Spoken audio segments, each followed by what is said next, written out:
भारत के अरुणाचल प्रदेश में हाल ही में तवांग क्षेत्र में भारतीय और चीनी सैनिकों के बीच झड़प हुई। इस बीच भारत चीन कॉर्प्स कमांडर स्तर की 17वें दौर की बैठक 20 दिसंबर 2022 को Chushul Moldo border meeting point पर हुई।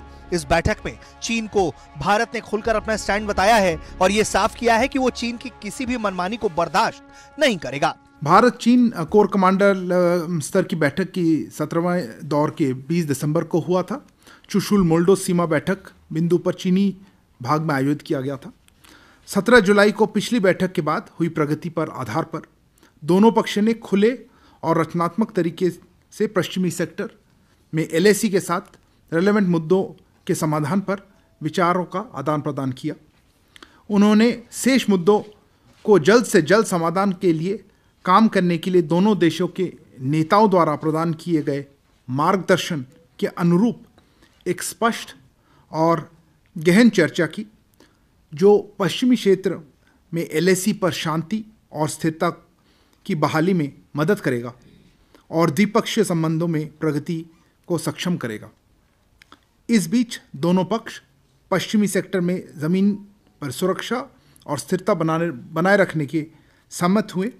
दोनों पक्षों ने निकट संपर्क में रहने और सैन्य और राजनयिक चैनलों के माध्यम से बातचीत रखने और शेष मुद्दों पर जल्द से जल्द म्यूचुअली एक्सेप्टेबल रेजोल्यूशन पर काम करना सहमति व्यक्त की। इस बैठक में यह तय हुआ कि दोनों देश आपस में शांति बनाए रखने के लिए एक दूसरे से संपर्क में बने रहेंगे। हालांकि चीन और भारत के बीच बैठकों के दौर में ये एक लंबा ब्रेक भी था, क्योंकि इससे पहले 17 जुलाई 2022 को पिछली बैठक हुई थी। उसके बाद इस 20 दिसंबर को दोनों पक्षों ने खुले और रचनात्मक तरीके से पश्चिमी क्षेत्र में LAC के साथ संबंधित मुद्दों के समाधान पर बातचीत की।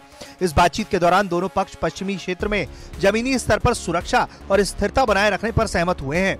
दोनों पक्षों ने आपसी संपर्क में बने रहने, सैन्य और राजनयिक चैनलों के माध्यम से बातचीत बनाए रखने और जल्द से जल्द बाकी बचे हुए मुद्दों पर स्वीकार्य समाधान पर काम करने के लिए सहमत हुए हैं।